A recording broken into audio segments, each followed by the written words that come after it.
నమస్తే, నేను Rajesh. Welcome to 6 TV special డిబేట్కి స్వాగతం. ఇక కాంగ్రెస్ ప్రభుత్వం ఏర్పడ్డాక గత ప్రభుత్వం తీసుకున్న కొన్ని నిర్ణయాలను మారుస్తూ వస్తుంది.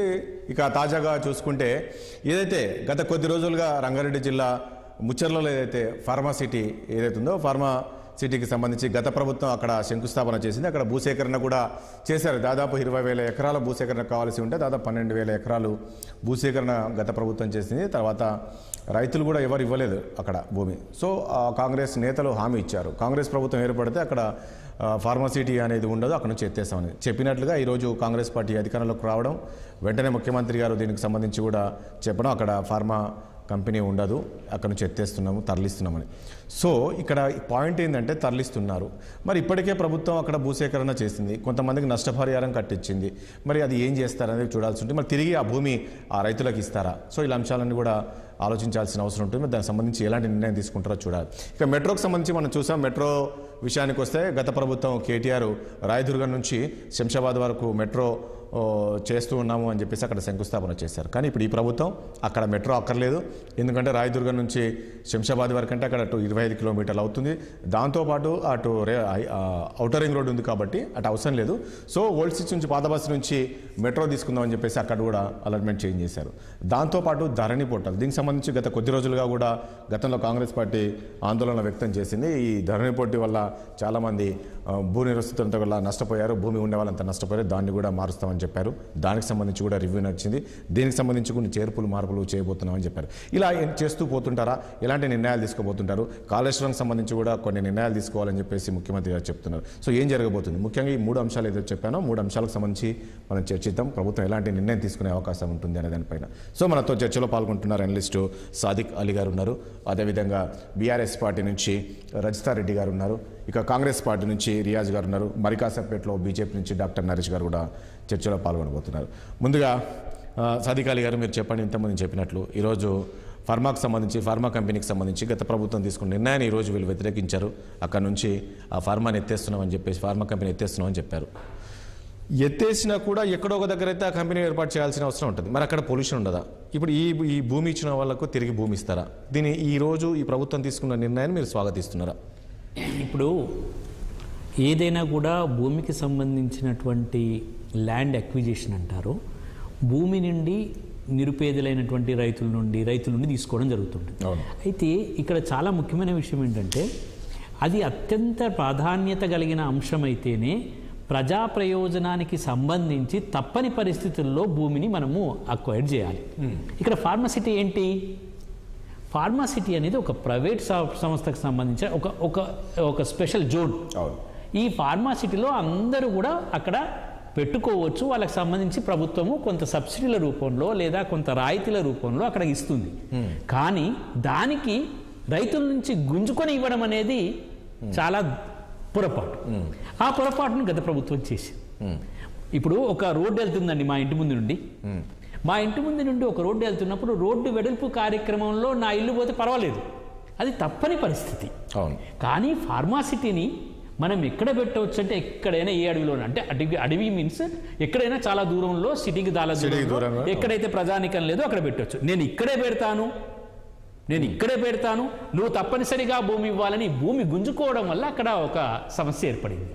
అయితే అక్కడ రైతులు భూమి ఇవ్వడానికి నిరాకరించడం వల్ల అక్కడ ఒక ప్రజా ఉద్యమంలాగా రైతులు నిరాకరించిన నేపథ్యంలో ప్రతిపక్షంలో ఉండే వీళ్ళంతా ఒక మాటగా తీసుకున్నారు. దాన్ని ప్రభుత్వం వారితో మాట్లాడి కౌన్సిలింగ్ చేయలేకపోయింది. అవసరమైనటువంటి ఫార్మాసిటీ అనేది చాలా ముఖ్యం, ప్రజలు మాకు ముఖ్యం కాదు, ఇక్కడ ఉన్న రైతులు ముఖ్యం కాదు అని అనుకోవడం ద్వారానే ఈరోజు ఫార్మాసిటీని ఎత్తివేయడానికి ఈ రాష్ట్ర ప్రభుత్వం చేసింది అని మేము అనుకుంటున్నాం. తప్పనిసరిగా మేము దీన్ని ఆహ్వానిస్తూ ఇంకొక ముచ్చట చెప్తున్నాం. చాలా ముఖ్యమైన విషయం మీరన్నట్టు, మరి ఇక్కడ పెట్టకపోతే ఎక్కడ పెడతారు? ఖచ్చితంగా మనకి ఇంకా భూములు ఉన్నాయి. మనకు రాష్ట్రాన్ని కేంద్రీకరించడం కాకుండా, అంటే ఇక్కడ ప్రభుత్వ భూమి కొద్దిగా ఉంది కాబట్టి, సో ఇక్కడ ప్రభుత్వ భూమి ఉంది కాబట్టి అక్కడ ఈ గత ప్రభుత్వం నిర్ణయం తీసుకుంది. కాస్త ప్రభుత్వ భూమి ఉంది, కాస్త ప్రైవేట్ భూమి ఉంది కాబట్టి ఇక్కడ చాలా ముఖ్యమైన విషయం అండి. అక్కడ ప్రభుత్వ భూమి ఉండడం కాదు, అక్కడ వీళ్లకు సంబంధించినటువంటి అధికారంలో ఉన్నటువంటి వాళ్ళకి సంబంధించిన భూములు ఉన్నాయి. వాళ్ళు ఏ నిర్ణయం తీసుకున్నా, గత ప్రభుత్వం ఏ నిర్ణయం తీసుకున్నా ఇటు ప్రజల వైపు ప్రజా సంక్షేమాన్ని చూపిస్తూ వాళ్ళ పని చేసుకున్నారు. అది కాదు. మా సర్వేలో ఏం చేయండి, మేమందరం తెలుసుకున్న విషయం ఏంటంటే దాంట్లో అక్కడ వాళ్ళకు ఉన్నటువంటి భూములను హైప్గా రేట్ పెంచేసి ఇమీడియట్గా దాన్ని చేయడం, ఇక్కడ ఫార్మాసిటీ వస్తుంది, ఇక్కడ ఫార్మాసిటీ వస్తుంది, హైప్ చేయడం కొరకు మాత్రమే దాన్ని తీసుకోవడం జరిగింది. కానీ ప్రజా ప్రయోజనం లేదు. మేము ఇప్పుడు ఏమంటున్నాం అంటే ఫార్మాసిటీని వేరే దగ్గర పెట్టచ్చు, తీసుకెళ్లేసి ఎక్కడైతే అక్కడైనా కూడా గ్రామాలు ఉంటాయి కదా, అక్కడైనా సమస్యలే కదా. ఎక్కడైతే ఫార్మాసిటీని పెట్టి మనం కాలుష్యం లేకుండా నడపగలుగుతాం. కాలుష్యం ఎక్కడున్నా కాలుష్యమే, ఫార్మాసిటీ అనేది వద్దు అటువంటి అప్పుడు. కాకపోతే ఒక ముఖ్యమైన విషయం, మనము ఇండస్ట్రియలైజేషన్ చేయాల్సిన అవసరం ఉంది పారిశ్రామికీకరణ. కాబట్టి మనము దాన్ని తగ్గించుకుంటూ ఎక్కడైతే తక్కువ ప్రజలు ఉంటారో, ఎక్కడైతే దాన్ని తట్టుకోగలిగే సామర్థ్యం ఉంటుందో అక్కడ మాత్రమే పెడదాం. ఇక్కడ సిటీలో పెట్టడం వల్ల, ఇంత దగ్గరగా పెట్టడం వల్ల కేంద్రీకృతం కాదా? ప్రజలందరికీ మనము అభివృద్ధిని హైదరాబాద్ వైపు కేంద్రీకరించే బదులు అన్ని జిల్లాల్లో కేంద్రీకరించాలి కదా. ఆ కేంద్రీకరించే సమస్యల ఫార్మాసిటీని తీసుకెళ్ళి ఇంకొద్ది దూరంలో పెట్టుకోవడం తప్పేం లేదు కదా. కాబట్టి ఫార్మాసిటీలో మీరు అన్నట్టు పెద్ద కాలుష్యం రాకుండా ఈ మధ్య కాలంలో ఇండస్ట్రియలైజేషన్ సంబంధించినటువంటి చాలా మెకానిజం వచ్చేసింది. కాబట్టి దాన్ని యూజ్ చేసుకుంటూ ఫార్మాసిటీని ఖచ్చితంగా వేరే దగ్గర పెట్టాలి. కానీ ఇక్కడ భూమి గుంజుకొని పెట్టాల్సిన అవసరం లేదు. ఇక్కడ భూమి గుంజుకొని పెట్టొద్దు, భూమిని తీసుకొని పెట్టాలి, భూమి గుంజుకోవద్దు అని చెప్తున్నారు. అక్కడ గుంజుకునే కార్యక్రమం జరిగింది కాబట్టి తప్పనిసరిగా. రజితారెడ్డి గారు, నిజమేనా ఈరోజు సాదిక్ అలీ గారు చెప్తున్నారు మీరు గుంజుకొని తీసుకో, అయితే మీ భూములు ఉన్నాయి కాబట్టి, అంటే గత ప్రభుత్వంలో ఉన్న పెద్దలు ఎవరైతే ఉన్నారో వాళ్ళ భూములు అక్కడ ఉన్నాయి కాబట్టి సో అక్కడ పెట్టాల్సిన పరిస్థితి వచ్చింది. ఈరోజు ఈ గవర్నమెంట్ తీసుకున్న నిర్ణయాన్ని స్వాగతిస్తున్నాం అంటున్నారు.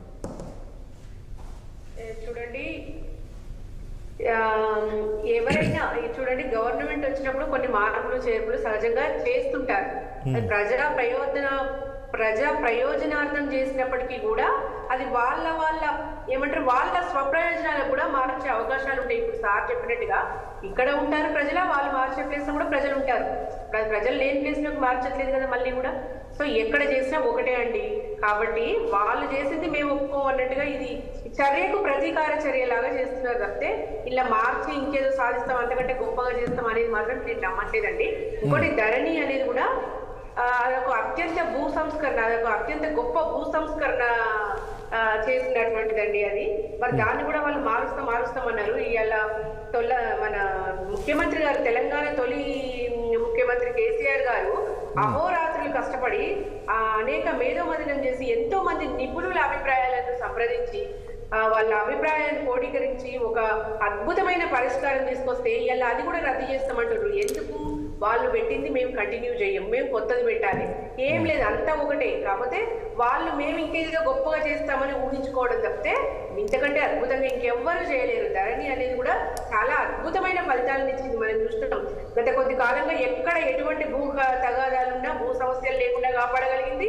ఒకప్పుడు గ్రామాల్లో ఎక్కడ చూసినా ఇంత తగాదాలు ఉండేవండి, మనం చూడలేదా? మనం చూడలేని ఇవన్నీ విఆర్ఏ దగ్గర నుంచి ఎంఆర్ఓ పైన రెవెన్యూ వ్యవస్థ కలెక్టర్ దాకా భూములు వాళ్ళ పేర్ల నుంచి వీళ్ళ పేర్ల మీదకి మార్చే అధికారం వాళ్ళకు ఉండే కదండి. అప్పట్లో వాళ్ళ పేరు మీద నుంచి వీళ్ళ పేరు మీదకి, వీళ్ళ దగ్గర నుంచి వాళ్ళ పేరు మీద మార్చే అవకాశం ఉండే, ఆ అధికారం కూడా వాళ్ళకు ఉండే. ఎప్పుడు ఏ రాత్రి ఎవడు కబ్జా చేస్తాడు అనేది కూడా వాళ్ళకి ఆ భయం ఉండే. కానీ వీటన్నిటికీ చెక్కు పెట్టి రైతుల హక్కులను కాపాడింది ధరణి కదండి. మరి ఇవన్నీ ఏమీ లేదండి, వీళ్ళు చేసింది వాళ్ళు మార్చడానికి తప్పితే వాళ్ళు ఏదో నేను చెప్తున్నా కదండి, ఏదైనా కూడా గొప్పగా ఆలోచించే వ్యక్తిత్వం కాదండి. ఒకటి ప్రజలు కూడా నమ్ముతున్నారు.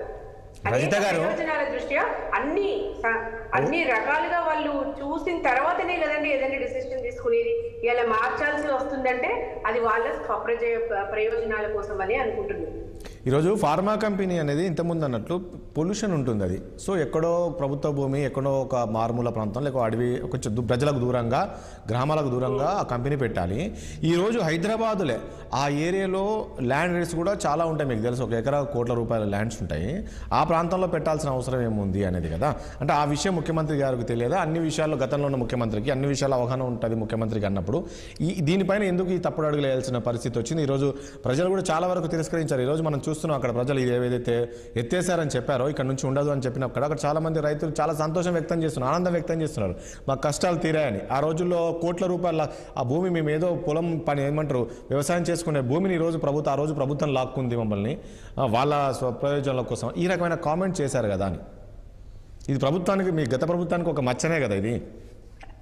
అంటే మచ్చగా భావించట్లేదండి. చూడండి, ఏది కూడా తలపెట్టినప్పుడు కొన్ని ఏమంటారు టెక్నికల్ ఇష్యూస్ వస్తాయి. ఇప్పుడు వాళ్ళు తలపెట్టిన దాన్ని కూడా చూడండి, రాను రాను అక్కడ కూడా వస్తాయి. ఏదైనా ఎక్కడైనా 100% పీపుల్ని సాటిస్ఫై చేయలేమండి. ఏ కార్యక్రమం చేపట్టినా కొద్దిగా పాజిటివ్ ఉంటుంది, కొద్దిగా నెగిటివ్ ఉంటుంది. సరే, వాళ్ళు చేస్తున్న దాన్ని కూడా ఏమాత్రం ఉంటుందో ముందు ముందు చూస్తే కనబడుతుంది కదండి. ఏ ప్రక్రియ అయినా ప్రజల అవసరాల దృష్ట్యా ఎక్కడ పెడితే బాగుంటుంది అనేది ఎంతో మందిని సంప్రదించిన తర్వాతనే కదండి చేస్తారు.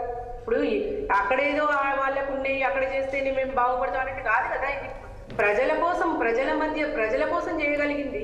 కొన్ని సమీకరణాలు క్రోడీకరించిన తర్వాతనే డెసిషన్ తీసుకుంటాం. సరే, అది కొద్ది మందికి నచ్చొచ్చు. ఓకే రియాజ్ గారు, కూడా రేపు పొద్దున బయటపడుతుంది. రైట్, ఓకే అండి, రైట్. ఓకే రియాజ్ గారు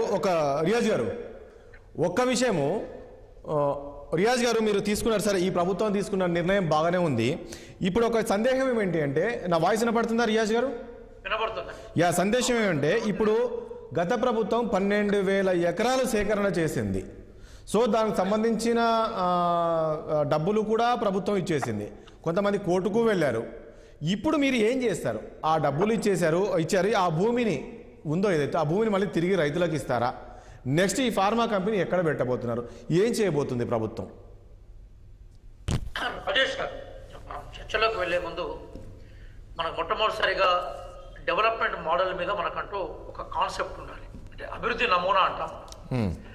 ఈ అభివృద్ధి నమూనాలు ప్రభుత్వాలు బారిన కొద్దీ అభివృద్ధి నమూనాలు మారుతూ ఉంటాయి. నేను ఒక సామాజిక శాస్త్ర విద్యార్థిగా మనకి గండర్ ఫ్రాంక్, సమీర్ అమీన్ అనే ఒక ఇద్దరు ఈజిప్ట్ సంబంధించిన గొప్ప ఆర్థికవేత్తలు ఒక విషయం చెప్తారు. అదేంటంటే సెంటర్ అండ్ పెరిఫరీ థియరీ. అంటే అర్థం ఏంటంటే కేంద్రము, దాని చుట్టూ ఉన్న పరిధికి సంబంధించిన డెవలప్మెంట్. డెవలప్మెంట్ అనేది సెంటర్ నుంచి కిందకి విస్తరించాలనే పాలసీని తీసుకున్న ప్రజాప్రభుత్వం ఏదైతుందో, అంటే ప్రజలు ఎన్నుకున్న ప్రభుత్వం ఏదైతుందో, TRS alias BRS. Congress policies దానికి భిన్నమైనవి. ఎందుకంటే మీకు అభివృద్ధి నమూనా మీద చర్చ జరగకుండా మనం పెరిఫరీ మీద డిస్కస్ చేస్తే రిజల్ట్ రాదు. మా నమూనా ఏంటంటే పెరిఫరీ నుంచి సెంటర్ డెవలప్ కావాలి. అంటే చుట్టుపక్కల ప్రాంతాలు డెవలప్ కాకుండా సెంటర్ డెవలప్ అయ్యే అవకాశం లేదు. అంటే పరిపాలన వికేంద్రీకరణకు మేము ప్రాధాన్యత ఇచ్చాం. అందుకోసమే భారత రాజ్యాంగ సవరణ 73, 74 చేసిన క్రమంలో ప్రధానమైన విషయం ఏంటంటే పంచాయతీరాజ్ సిస్టాన్ని కానీ లేదా మున్సిపల్ అడ్మినిస్ట్రేషన్ కానీ స్ట్రెంథెన్ చేయకుండా మనం కార్పొరేషన్ సెక్టార్లోకి తీసుకొచ్చి డెవలప్ చేసేది సాధ్యం కాదు. టీఆర్ఎస్ ఎలియాస్ బీఆర్ఎస్ మొత్తం అభివృద్ధి నమూనా అంతా కూడా ప్రధానంగా హైదరాబాద్, సంగారెడ్డి, రంగారెడ్డి ఆ 3 ప్రాంతాల చుట్టూ మాత్రమే కేంద్రీకృతం అయిపోయినాయి. ఇప్పుడు మీకు 2 ఎగ్జాంపుల్ చెప్తాను, డెక్కడ్ ఎగ్జాంపుల్స్ చెప్తాను. మనం ఒకసారి బాంబే పోదాం. బాంబే నుంచి పూణే వరకు కారులో ప్రయాణం చేద్దాం రాజేష్ గారు. బాంబే టు పూణే మధ్యన అద్భుతమైన ఇండస్ట్రియల్ సెక్టార్ డెవలప్ అయి ఉన్నది. మనం ఒకసారి ఢిల్లీకి పోదాం. ఢిల్లీ నుంచి మనం ప్రయాణం చేసి నోయిడా దగ్గరికి పోతే ఆ మధ్య ప్రాంతం మొత్తం అద్భుతమైన ఇండస్ట్రియల్ సెక్టార్గా డెవలప్ అయి ఉంది. అదే తెలంగాణలో మనం ఒకసారి హైదరాబాద్ నుంచి వరంగల్ పోదాం, హైదరాబాద్ నుంచి కరీంనగర్ పోదాం, హైదరాబాద్ నుంచి మహబూబ్ నగర్ పోదాం, లేదా హైదరాబాద్ నుంచి చుట్టుపక్కల ఎక్కడికైనా పోదాం. ఎక్కడ కూడా డెవలప్మెంట్కి సంబంధించిన యాంగిల్ని వీళ్ళు ఎక్కడ వికేంద్రీకరణ చేయించలేదు. వీళ్ళకి అభివృద్ధి నమూనా మీదనే ఐడియా లేదు. ఇంతకుముందు టీఆర్ఎస్ ప్రతినిధి మేడం గారు ఏమన్నారంటే కేసీఆర్ గారు ఒక అద్భుతమైన నిపుణుల అభిప్రాయం తీసుకున్నాం అన్నారు. ఇది చాలా హాస్యాస్పదమైన స్టేట్మెంట్. మన పార్టీ పదమే అక్కడ స్టార్ట్ అయింది. తెలంగాణ ఉద్యమకారుడు నేను, తెలంగాణ ఉద్యమంలో జైలు జీవితం గడిపినామని నేను. ఇక్కడ అద్భుతమైన మేధా సంపత్తి ఉంది, అద్భుతమైన మేధావులు ఉన్నారు. కానీ గమ్మత్తైన విషయం ఏంటంటే కేసీఆర్ గారు ఎక్కడ కూడా ఆ మేధావులకు సంబంధించిన నిపుణుల ఇష్యూస్ నాకు టేకప్ చేసే సందర్భాలు లేవు. నేను క్లియర్గా వాళ్ళని ఒక నిపుణుల పేరు చెప్పుకోండి. కేసీఆర్ గారు ఆర్థిక విషయాల మీద ఈ నిపుణుల సలహా తీసుకున్నారని చెప్పుకోండి. నేను చెప్తాను, కాంగ్రెస్ పార్టీ మేనిఫెస్టో తయారు చేసే క్రమంలో నేను మేనిఫెస్టో మెంబర్గా ఎవరెవరు సలహాలు తీసుకున్నానో ఒక డజన్ మంది పేరు చెప్పగలుగుతాను తెలంగాణకు సంబంధించింది. ఇక కాళేశ్వరం కుంగిపోవడం వెనుక ఆయనే డాక్టరు, ఆయనే యాక్టరు, ఆయనే ఇంజనీరు, ఆయనే జియాలజిస్ట్ కాబట్టి కాళేశ్వరం ఏం గతి పట్టిందో మనం చూసాం. ఇక్కడ విషయం నేను ప్రస్తావించేదంటే ఫార్మాసిటీకి సంబంధించిన యాంగిల్ ఏదైతే ఉందో అది ఎక్కడైనా మేము పెట్టడానికి అవకాశం ఉన్నప్పుడు, ఎక్కడైతే డిమాండ్కి అవకాశం ఉందో, జనవాస కేంద్రాలకు అవకాశం ఉందో, జనాలకు ఉపయోగపడే ఇండస్ట్రీస్ పెట్టడానికి అవకాశం ఉందో, అక్కడ ప్రజల దగ్గర నుంచి అవసరమైన ఇండస్ట్రీస్ లేదా ప్రజలకు అవసరమైన డెవలప్మెంట్ మీద యాంగిల్ చూపెట్టకుండా బలవంతంగా గుర్తుకున్నారు. కాబట్టి ఫార్మాసిటీకి వ్యతిరేకంగా ఉద్యమాలు వచ్చాయి. అక్కడ మోడీ గారి గవర్నమెంట్ దగ్గర రైతు ఉద్యమం జరిగినట్టుగానే తెలంగాణలో కూడా ఉద్యమాలు జరిగాయి. మీరు ఫార్మాసిటీ భూమిని తీసుకున్న ఒక్కసారి మీరు పాత క్లిప్పింగ్స్ తీసుకోండి. మరి మేము ప్రజలకు హామీ ఇచ్చాం. ప్రజల దగ్గర భూమి గుంజుకున్నప్పుడు పతనం అయిపోతారు కదా. ప్రజలు నిపుణులే తీసుకొని అద్భుతంగా చేస్తే బహుశా మనం అనుకున్నట్టుగా టీఆర్ఎస్ ఎలియాస్ బీఆర్ఎస్ ఎలక్షన్లో గెలిచేది కావచ్చు, జరగలేదు. అంటే ఫార్మాసిటీ లాంటి వాటి ఇండస్ట్రీస్ మనం వెల్కమ్ చేస్తాం. ఇండస్ట్రియల్ డెవలప్మెంట్ లేకుండా రాష్ట్రం కానీ దేశం కానీ డెవలప్ కాదు. ఆ డెవలప్మెంట్ ఆహ్వానిస్తాం. కానీ దానికి ఇప్పటికీ తెలంగాణలో అనేక చోట్ల భూములు ఉన్నాయి. ఇక మీకు ఇంకొక విషయం కూడా చెప్తాను. అంటే ఇప్పుడు భూముల రేట్లు కూడా పెరిగినాయి కదా. గవర్నమెంట్ ల్యాండ్ ఎక్కువగా ఉన్న రాష్ట్రం ఏదైతుందో తెలంగాణ. ఎందుకు తెలంగాణలో ఎక్కువ ఉన్నాయి అంటే అప్పుడు నిజాంకు సంబంధించిన సర్ఫే క్లాస్ ల్యాండ్స్ ఏవైతున్నాయో ఆ సర్ఫే క్లాస్ ల్యాండ్స్ అంటే కూడా నిజాం పోయిన వెంటనే ఆ ల్యాండ్స్ ఆటోమేటిక్ గవర్నమెంట్కి వచ్చాయి. మరి ప్రభుత్వ భూముల్ని ఇంకా మన దగ్గర చాలా సందర్భాల్లో మనకు కనిపిస్తూ ఉన్నాయి. ఆ ప్రభుత్వ భూములు అక్కడక్కడ ప్రైవేట్ సేకరణ చేస్తే సందర్భానికి మనకు విరుద్ధం కాదు. కానీ రైతుల్ని బలవంతంగా భయపెట్టి ఇప్పుడు మీకు అనేక ఎస్టేట్ దగ్గర పోతాను, ల్యాండ్ హిల్స్ సంబంధించిన ఇష్యూస్ నేను చూపెడతాను. అంటే ఇంకా చాలా హిల్స్ సంబంధించి చెప్తాను. మేము తెలంగాణలో పోరాటం చేస్తాం. పాయింట్ అది కాదు. ఒకటి రియాజ్ గారు నేనేమంటున్నా అంటే అది కాదు విషయం అది కాదు. నేనేమంటున్నా ఇప్పుడు మీరు అక్కడ ఫార్మా కంపెనీ ఉండదంటున్నారు. నేను ఇంతకుముందు అడిగిన పాయింట్ మీరు చెప్పట్లేదు. అంటే ఆ భూమి ఏదైతే సేకరించారో అది రైతులకు ఇస్తారా అనేది క్లారిటీ ఇవ్వాలి మీరు. ఒకటి దాని మీద మేము చర్చ చేస్తాం సార్. నేను పరిష్కారం నా చేతులు లేదు. ముఖ్యమంత్రి గారికి ఒక ప్లాన్ ఉంటుంది. ఎట్లా ఉండే ఇప్పుడు ఈ ఫార్మా కంపెనీ అనేది ఒక పెద్ద పొల్యూషన్. సో మనం చూస్తున్నాం విదేశాల్లో ఆ ఫార్మా కంపెనీ అనేది ఏర్పాటు చేయట్లేదు, దిగుమతి చేసుకుంటున్నారు. సో ఈ ఫార్మా కంపెనీ అనేది లేకుండా చేస్తారా, అసలు పెట్టారా? సంక్లిష్టమైన ప్రశ్న కాదు. మేము ఫార్మాసిటీ నుంచి అక్కడి నుంచి మేము తరలించే క్రమంలో రైతులకు అంతకుముందు మేమైతే పోరాటం హామీలు ఇచ్చాము. రైతులకు ది బెస్ట్ ఏం చేయగలుగుతామో ఆ విషయంలో పరిశీలిస్తాం. అట్లాగే ఆ ల్యాండ్ ఎట్లా చేస్తే ది బెస్ట్ అనుకుంటామో అది కూడా మేము చేస్తాం. అది చేసే ముందు ఉన్న ఎగ్జిస్టెన్స్కి సంబంధించిన ఇష్యూస్ పరిష్కారం చేయాలి కదా. ఫార్మాసిటీని అక్కడ నుంచి మేము తరలించిన తర్వాత అక్కడ మనం ఏం చేస్తామనే విషయం మీద మేము ఫోకస్ చేస్తాం కదా. కాబట్టి మాకు అన్ని ప్లాన్స్ తోటే మేము దాంట్లోకి వచ్చాం. కానీ ఇక్కడ ఒకటే విషయం నేను చెప్పేది ఏంటంటే డెవలప్మెంట్ యాంగిల్ అనేది ఎప్పుడైనా కూడా పెరిఫరీ నుంచి అంటే సరిహద్దు ప్రాంతాల నుంచి మనం సెంటర్కి వచ్చినప్పుడు డెవలప్మెంట్ అందరికీ అందుతుంది. కానీ BRS alias TRS alias BRS చేయలేదు కాబట్టి వాళ్ళు అభివృద్ధికి విరుద్ధమైన విధానాలు తీసుకున్నారు కాబట్టి ప్రజలు గుణపాఠం చెప్పారు. అంటే మీరు ప్రతి అంశాన్ని కూడా తప్పుపడుతున్నారు కదా. గత ప్రభుత్వం తీసుకున్న ప్రతి నిర్ణయాన్ని కూడా వాళ్ళు ఏది తీసుకొచ్చినా ఇది తప్పు చేశారు, సో దీన్ని ఈ రకంగా చేస్తాం అంటే అక్కడ మీరు గత ప్రభుత్వాన్ని ఇది తప్పు అని చూపించే ప్రయత్నం ఏమైనా చేస్తున్నారా ప్రజల్లో? ఇప్పుడు ఎగ్జాంపుల్ ఇది మీరు అప్పుల్లో అన్నారు. అప్పుల్లో విషయానికి వస్తే శ్వేతపత్రం విడుదల చేస్తాం, ఎన్ని అప్పులు చేశారనేది కొత్తగా విడుదల చేయాల్సిన అవసరం ఉంది. ప్రతి అసెంబ్లీలో కాగ్ రిపోర్ట్ ఉంటుంది, వాళ్ళు ఇస్తారు కదా అప్పులు ఏంటి కథ ఏంటి అనేది. కొత్త మీరు ఏం చేశారు కేటీఆర్ కామెంట్ చేశారు. నేను అదే అంటున్నా, మీరు వాళ్ళు తీసుకున్న ఇప్పుడు మెట్రో ఉంది, మెట్రో అలాట్మెంట్ కూడా చేంజ్ చేస్తామని చెప్తున్నారు. ధరణి పోర్టల్ ఉంది, అది కూడా కొన్ని సవరించాలని చెప్పేసి అంటే ప్రతిదీ కూడా ఇది అంటే గత ప్రభుత్వం చేసింది ఏది కూడా ఇది కరెక్ట్ కాదు అని తప్పును ఎత్తి చూపే ప్రయత్నం చేస్తున్నారా మీరు కావాలి అనేది, మీరు చేయాల్సింది చేయకుండా? ఒక్క అవసరం 2+2 ఏమవుతుందంటే 2+2 ఏమవుతుంది 4 అవుతుంది. మన దాకా 2+2 3 అన్నప్పుడు 2+2 3 కాదా 4 అని చెప్పడం తప్పు ఎత్తి చూపడం అవుతుందా, తప్పుడు సరిచేయడం అవుతుందా? సైన్స్ను ఎవరు మార్చలేరు, సత్యాన్ని ఎవరు మార్చలేరు. కాబట్టి మేమేం చేస్తున్నాం అంటే మన దాకా ప్రభుత్వము 2+2 3 అన్నారు. ఇప్పుడు మేమేమంటున్నాం అంటే 2+2 4 అంటున్నాం. ఆ తప్పులు సరిచేయడం తప్ప తప్పుడు ఎత్తి చూపడం, తప్పుడు ఎత్తి చూపుతున్నాం అంటే తప్పుడు సరిచేయడం. కాబట్టి గత ప్రభుత్వం ఏదైతే నేను చెప్పిన కదా అనేక యాంగిల్స్ మీరు ఇప్పుడు 100 చెప్తా నేను సాయంత్రం మీరు రాత్రి దాకా డిబేట్ చేసినప్పుడు నేను అనేక ఎగ్జాంపుల్ మీ దగ్గర తీసుకురాగలుగుతాను. చర్చ ఏంటంటే గత ప్రభుత్వం ఏదైతే తప్పిదాలు చేసిందో ఆ తప్పిదాలను ప్రస్తావించకుండా సరి చేసే అవకాశం ఎట్లా ఉంటుంది సార్? రాజు గారు మీరే చెప్పండి. తప్పును సరి చేయకుండా ఒప్పుగా ఉండేదాన్ని మనం తీసుకురాలేం కదా. ఎందుకో గత ప్రభుత్వం చేసిన వాటిని అన్నింటి మీద తప్పనే ఎక్కడ మేము చెప్పలేదు. ఏ ఇష్యూస్ మీద అయితే తప్పులు జరిగాయో వాటి మీద ప్రస్తావిస్తాం. ఉదాహరణకి ఫార్మాసిటీకి సంబంధించిన ఇష్యూసే తీసుకుందాం మనం. దాన్ని అక్కడి నుంచి వేరే దగ్గరికి మార్చే అవకాశం ఉంటుంది. కానీ రైతుల పోరాటం జరిగింది. The farmers are involved in a struggle against TRS alias BRS. మనమంతా గుంజుకున్నాం కాబట్టి గుంజుకోలేదు. సాదిక్ అలీ గారు చక్కగా చెప్పారు. ఆయన ఈజ్ ఎన్వైరన్మెంట్, అతను పర్యావరణం కాబట్టి ఆయన చక్కగా చెప్పాలి.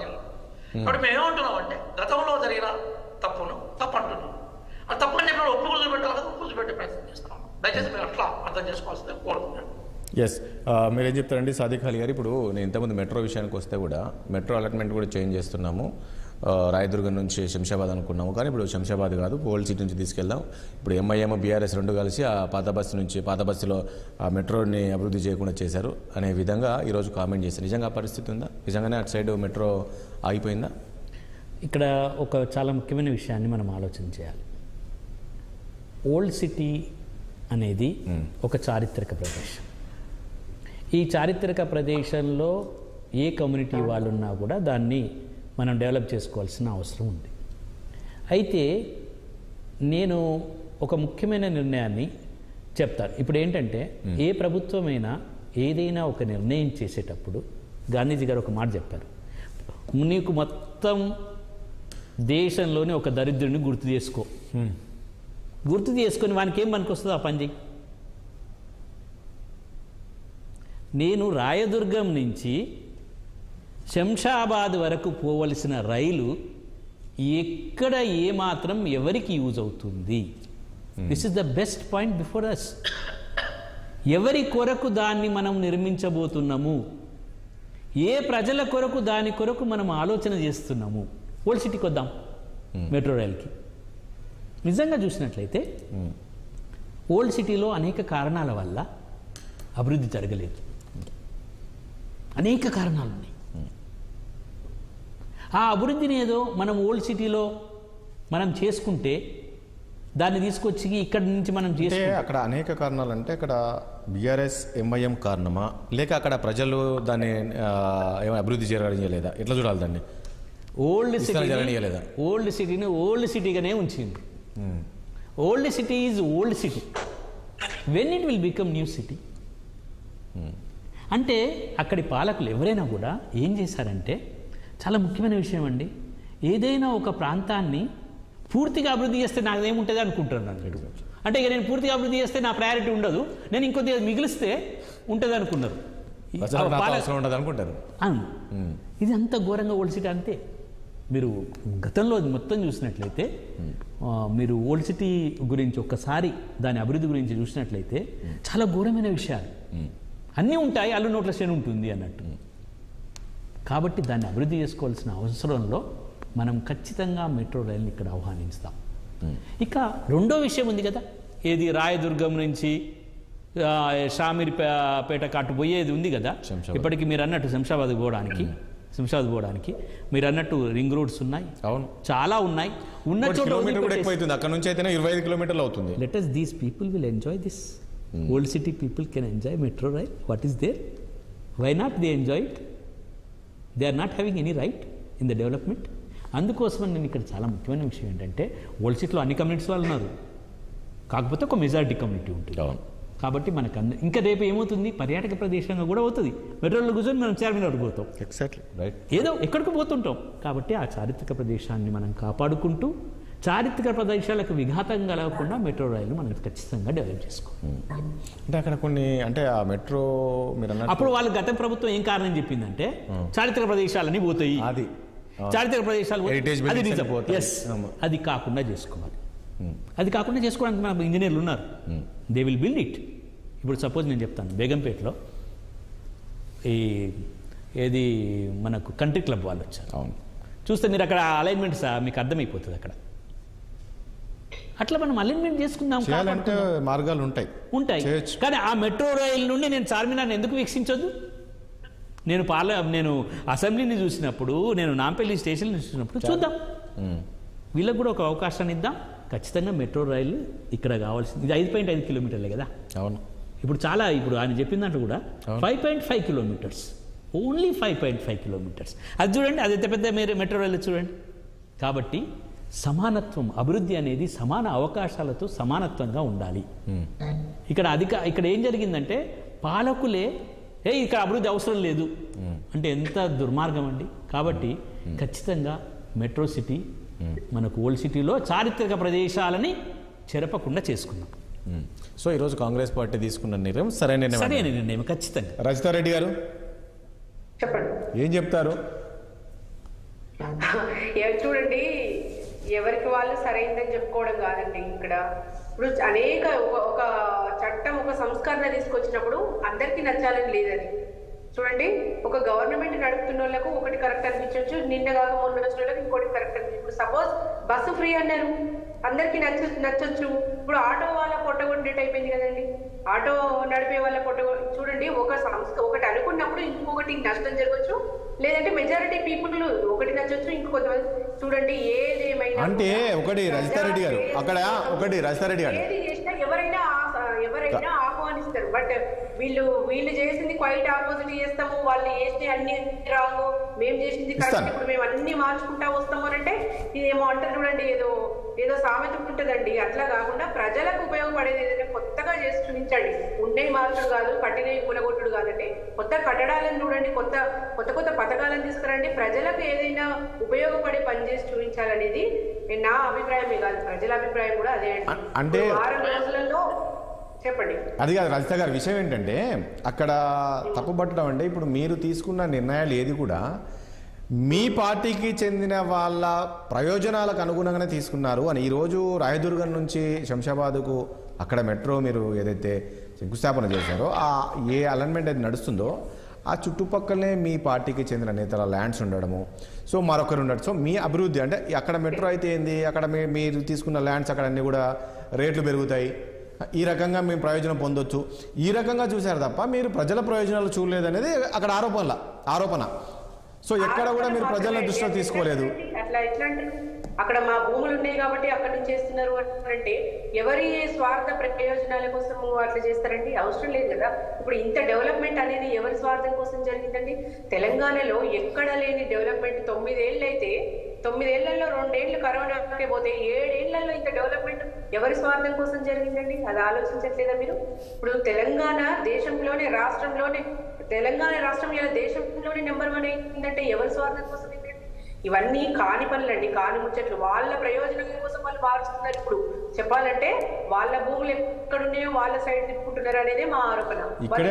ఇక్కడేముందండి నాకు అర్థం కాదు రజిత రెడ్డి గారు, ఇక్కడ నాకు తెలిసి మీరు కాదు అయిపోయిందా ఇక మొత్తం గవర్నమెంట్ మొత్తం ప్రక్షాళన అయిపోయినట్టేనండి.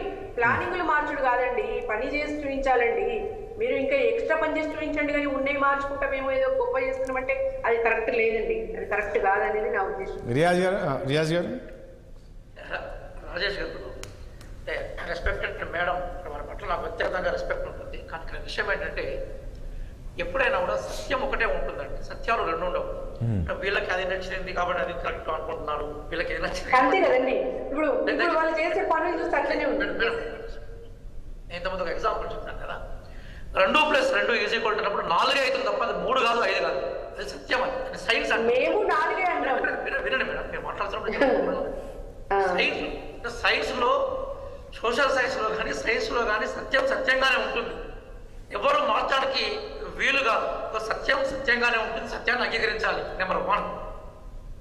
రెండో అంశం ఏంటంటే ఎవరికి నచ్చింది వాళ్ళు సత్యం అనుకుంటే సత్యం కాదండి, వాస్తవం ఉంటుంది, అనుకోవచ్చు. మనం అనుకోవడం అనేది మనకు వ్యక్తిగత సంబంధించిన సబ్జెక్టివిటీ అంటాం. మనం రీసెర్చ్లో ఆబ్జెక్టివిటీ ఉంటుంది, ఎవరికి సంబంధం లేకుండా నిజంగా ఉంటుంది.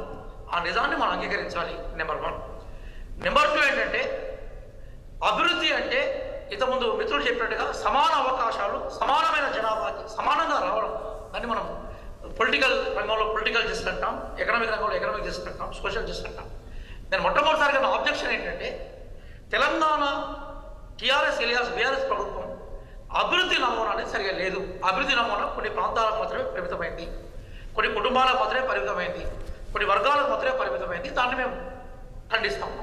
ఇక రెండో విషయానికి ఏంటంటే మోడల్ ఆఫ్ డెవలప్మెంట్ డిఫరెంట్గా ఉంటుంది. రాజేష్ గారు బీఆర్ఎస్కి ఒక మోడల్ ఆఫ్ డెవలప్మెంట్ ఉంది కాదండి. నేను ఆ మోడల్ ఆఫ్ డెవలప్మెంట్ కూడా చెప్పాను, వాళ్ళ మోడల్ ఆఫ్ డెవలప్మెంట్ ఏదో చెప్పాను. అంటే వాళ్ళు ఏమనుకున్నారంటే కేంద్ర బిందువులు అభివృద్ధి చెంది అభివృద్ధి ప్రణాళిక కిందకి ఇవ్వాలనుకున్నారు. కాంగ్రెస్ మోడల్ ఆఫ్ డెవలప్మెంట్ అంటే వికేంద్రీకరణ, కింద నుంచి మేము వ్యవస్థను పైకి నిర్మించాలనుకున్నాం. ఎందుకంటే ఒకటి రియాజ్ గారు నేనేమంటానంటే ఒక విషయం ప్లీజ్, ఒకటి రియాజ్ గారు ఒక విషయము, మీరు ప్రభుత్వం ఏర్పడి నాకు తెలిసి వారం రోజులే అవుతుంది. సో మీరు ఏదైతే 6 గ్యారంటీలు ఇచ్చి మీరు ఏదైతే అధికారంలోకి వచ్చారో ఈరోజు వాటిపైన ప్రజెంట్గా దృష్టి పెట్టాలి, ప్రజలకు ఏం కావాలని చూడాలి తప్ప ఇప్పుడు గత ప్రభుత్వం ఏ నిర్ణయాలు తీసుకుంది అనే దానిపైన దాన్ని తవ్వి తోడడం అవసరమా ఈ సమయంలోని? మిమ్మల్ని సూటిగా ప్రశ్న అడుగుతున్నాను. మనము దారి పట్టే పోతున్నాం సార్, ముళ్ళన్నీ మా ఎదురుగా ఉన్నాయి, మేము దారి దాటి ముందరికి పోవాలి చాలా దూరం. ముళ్ళను తొక్కుంటా రక్తం దారించుకుంటూ పోతామా, ముళ్ళను ఏరుకుంటూ పోతామా? చిన్న లాజిక్ కదా అది. గత ప్రభుత్వం ఇప్పుడు మేము అనుకున్నాము ఇండస్ట్రియల్ డెవలప్మెంట్ అనేది డీసెంట్రలైజ్ చేయాలనుకున్నాం. మేము ఇప్పుడు ఫార్మాసిటీ ఎక్కడ ఉన్నా కానీ ఇక్కడ ఉంటే మంచిగా ఉంటుందని మేము అనుకున్నాం. మనం అలాగే ట్రాన్స్పోర్ట్ని అన్ని రంగాల్లో తీసుకురావాలనుకున్నాం. మేము ఇప్పుడు ట్రాన్స్పోర్ట్ అన్ని రంగాల్లో తీసుకురావాలనుకున్నప్పుడు ఇక్కడ హైదరాబాద్లో ఉండే ఒక భాగం, చాలా కీలకమైన భాగంలో కూడా మేము మేము మెట్రో పోవాలనుకుంటున్నాం, దాని ద్వారా విమానాశ్రయానికి పోవడం కూడా క్లియర్ అనుకుంటున్నాం. బికాజ్ మేము ఉన్న ముళ్ళని వేసే ప్రయత్నాలు కూడా మేము తప్పట్లా. ఇప్పుడు ప్రజలకు కాదండి రియాజ్ గారు, ప్రజలకు తక్షణ అవసరం కాదు, ప్రజలకు తక్షణ అవసరం అయితే అది లేదు కదా. ప్రజలు కాదు రియాజ్ గారు, ప్రజలకు సరే మీరు అన్నట్లు ముళ్ళు ఉన్నాయి, ఓకే. కీలకమైన చర్చ రాజేష్ గారు, చాలా కీలకమైన చర్చ. నేను బేసికల్గా రీసెర్చ్ చేసిన విషయాలు చెప్తున్నాను. ఆడవాళ్ళు ఇంట్లో నుంచి, వంటగదుల్లో నుంచి బయటకు వస్తే మొబిలిటీ పెరుగుతుంది. మొబిలిటీ పెరగడం వల్ల వాళ్ళు ఉండే శ్రమశక్తి బయటకు వస్తుంది. వాళ్ళలో ఉండే శ్రమశక్తి బయటకు రావడం వల్ల జీడిపి పెరుగుతుంది. అట్లాగే మహిళ సహజంగా ప్రయాణం చేయడం వల్ల ఏమవుతూ ఉంటుందంటే తన కుటుంబానికి సంబంధించిన అవసరాలు తీర్చుకోవడంలో ఆమెకు విజ్ఞానం జరుగుతూ ఉంటుంది. ఆటో వాళ్ళు స్ట్రైక్ చేస్తున్నారు, ఆటో వాళ్ళు పుట్టగొట్టడం అనేది అంటే ఆ స్టేట్మెంట్ అనేది సరైనది కాదు మేడం. అట్లా కూడా మెట్రోస్ మొత్తం ఆటో